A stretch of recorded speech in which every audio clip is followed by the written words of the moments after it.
Assalamualaikum warahmatullahi wabarakatuh.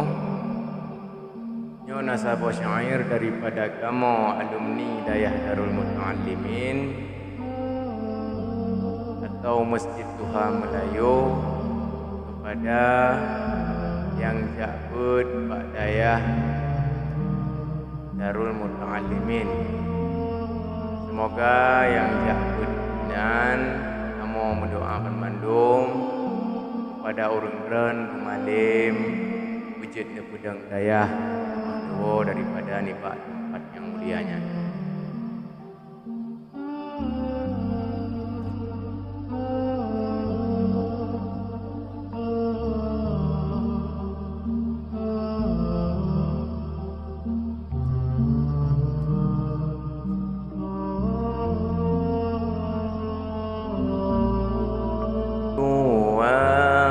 Limang babulun tujuh mulai piyuh kamu di sini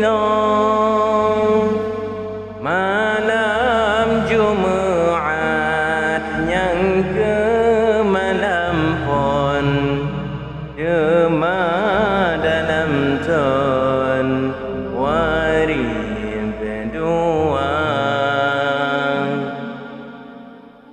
Gantrep hairakan minat getanya Kena dosina tuntun ilmu Masjid Tuhannya dilekon kana pada saudara jak bangun tema masjid Tuhannya dilekon kana pada saudara jak bangun tema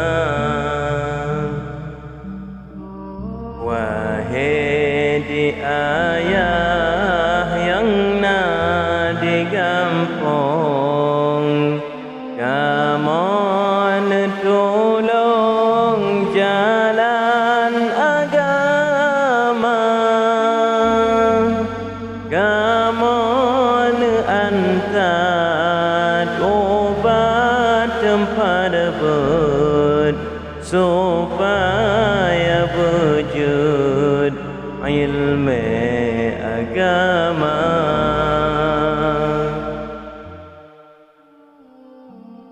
wahai saudara fikir keuntung dan tinggal gampang ayah ngan pama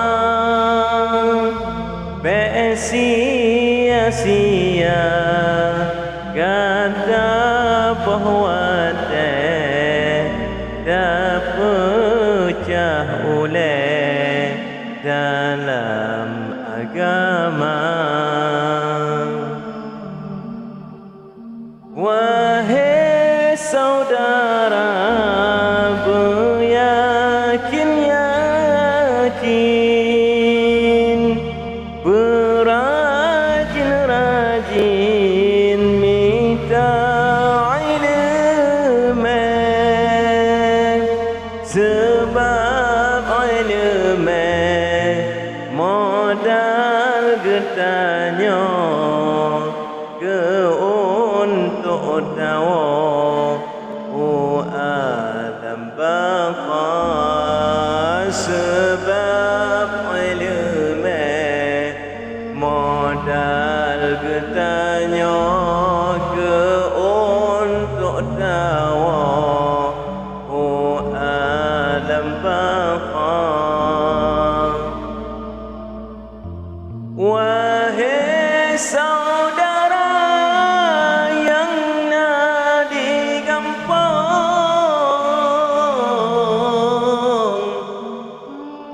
nyo pan tampung badayah kamu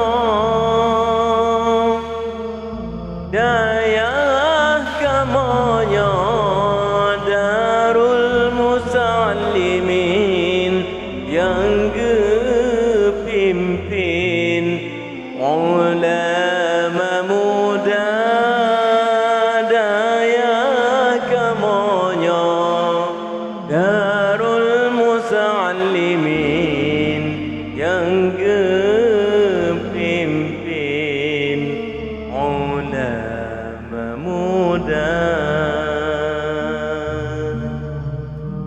Terima kasih. Assalamualaikum warahmatullahi wabarakatuh.